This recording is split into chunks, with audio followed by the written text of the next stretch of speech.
Canning when he got into trouble, the pitches that he was able to make to get out of it.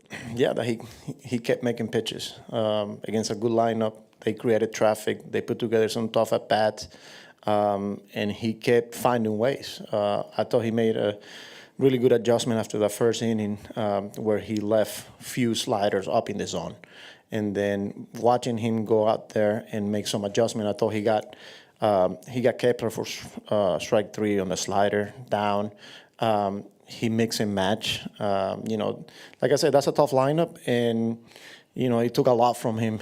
First time going on regular rest, and he found a way, and that's what you're looking for. As you learn about some of your new guys here, seeing him make the adjustment today, his last start, I believe, he made an adjustment after reading some swings. Is that something that stands out to you about him early on? 100%. You go in with a game plan, but you have to adjust because teams will adjust to you. He did it last time he went to his fastball when he recognized that they were sitting on his secondary pitches. And then today, I thought the adjustment was with him executing his own pitches, whether it was the changeup and the slider, getting it down. Because like I said, on that first inning, everything was kind of up in the zone. And he found a way, battle, never panic.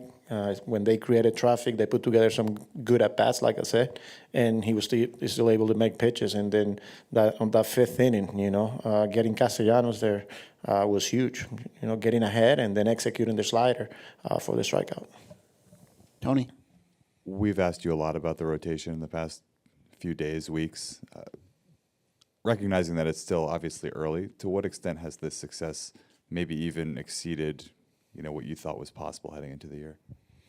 Look, we knew we were good. And coming into camp, we kept talking about our depth. And even when Manaya went down, when Montas went down, we felt good with what we had, with the options that we had. Then Blackburn goes down, and we're still feeling pretty good about it. We were like, all right, we're probably one injury away from, reaching here. But we knew those guys, especially with the way they came in, the way they were throwing the ball in spring training, and the feedback that we were getting from them. So, and that's what we're seeing right now.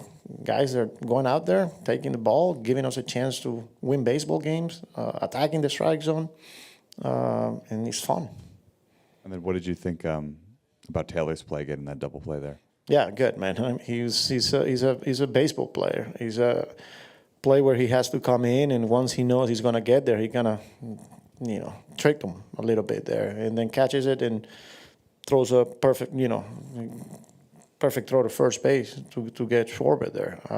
Not an easy one, some instincts in there, and that's who he is. He's a baseball player. Tim? Ventos had the double in the first inning, added a walk late in that big seventh. What have you seen from him in the last 5 to 7 games with some extra base hits? Seems to be coming around a little bit. Same guy that I saw at the beginning of the year when he wasn't getting results. And I also thought he drove that ball to right field. I thought he had a chance. But really good at bat that first inning of Sanchez, 2-out double. Then the walk, like I said, controlling the strike zone and then hitting pitches with authority. And that's who he is. So, and I feel like he's been doing that the whole year. Now he's just getting some results. Manny? Can you just talk about what Luis Torrens has meant to this team since he came last season? He's been huge, man. We're talking about last season, and the impact, we felt it right away, and he just carry over. This is a guy that is prepared. He knows his role. If he's not playing every day, he knows he's ready, and when he gets the opportunity that he's playing every day, like right now, he shows that he's capable of catching every day and handling a pitching staff. His ability to control the running game. He's gonna give you good at bats. He's gonna put the ball in play. He goes the other way. Like, there's a lot to like about this guy. Will? Hey, Carlos, just what do you like specifically about that first at bat from Vientos? I know he came through against that changeup. Looked like he was almost ready for it.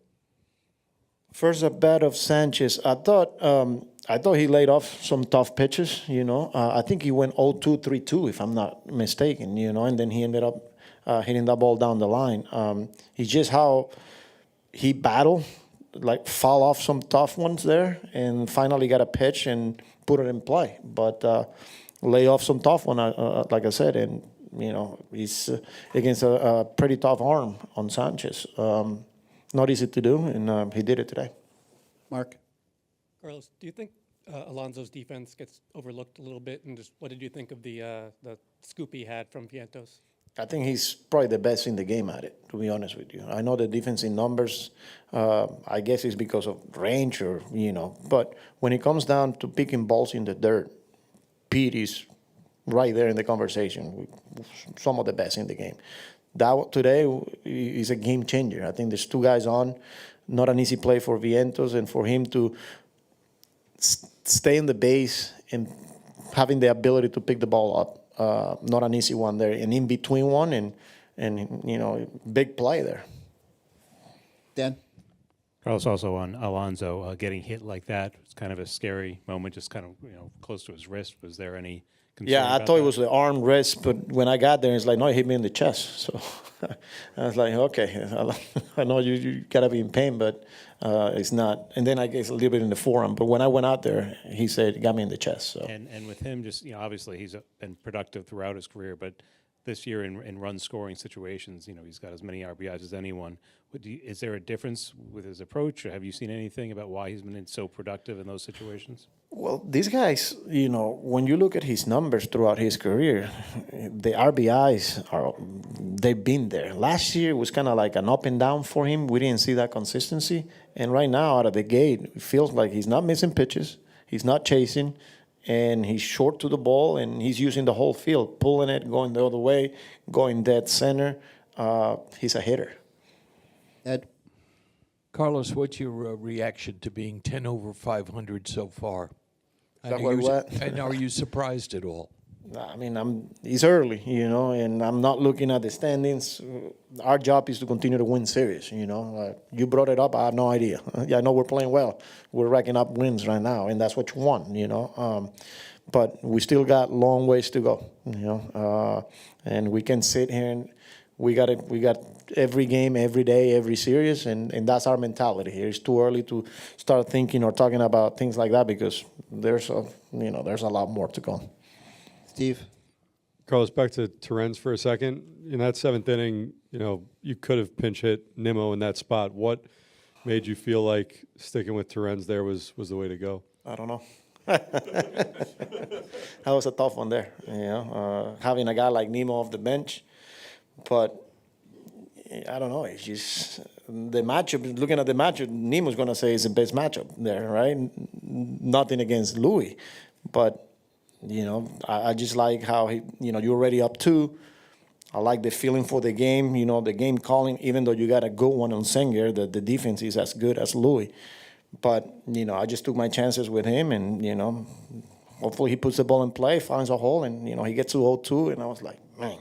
And finally, he get the single, and I was like, all right. Harp? Carlos, does what you've done against the Phillies, the pitching's done against the Phillies the last 2 nights, add any weight in your eyes as what guys are doing and putting up the numbers they're putting up, or you just look at it as kind of an overall To picture? their pitching? The way you've held down the Phillies, does that add any weight in terms of what your guys are doing? Well, look. Just because that lineup can be so dangerous. Yeah, I mean, they're both really good. Atlanta, the Phillies, they're deep, and they can beat you in a lot of different ways, It's good to see our guys matching up against them and playing some really good games. The last 2 nights, close game till the end. We know how good their rotation is. We know how good their lineup is, their bullpen. And, we're competing. We're competing, and we also know we're good. So we still got a long ways to go. We're going to be seeing these guys the whole summer, and it's going to be fun. Abby? Do you think that the Phillies were trying to get to Torrens there? I mean, you could have gone with Nimmo, as Steve just said, but do you think they were trying to intentionally walk Winker to get to the catcher specifically? Well, I think, Kind of underestimating? yeah, I mean, I'm pretty sure, once he got behind with Winker, 2-0, they ended up walking him. They probably liked the matchup right on right. But I'm pretty sure they knew Nimmo is there waiting, and then I had a decision. So, yeah, I mean, Tom's made his decision, and then I made mine, and it worked. Last one in the back. Saludos. Voy a hacer esta en español. I'm sorry, guys. I'll do it in Spanish for my channel. ¿Qué se siente ganar 6 partidos en forma consecutiva y ganarle a un opositor como Filadelfia? Sí, no, mira, contento por el trabajo que han hecho los muchachos. 2 juegos importantes, especialmente cuando estás jugando con un equipo aguerrido y como el de los Phillies, que es ¿sabes? Un rival de la división. Sabemos pues que es un equipo que tiene mucha profundidad. El equipo ganó la división el año pasado y pues durante todo el verano, pues durante la temporada, pues van a ser partidos aguerridos. Contento por el trabajo que hemos estado haciendo. 2 victorias y bueno, mañana tenemos que venir y tratando de buscar la tercera. Thank you, Carlos.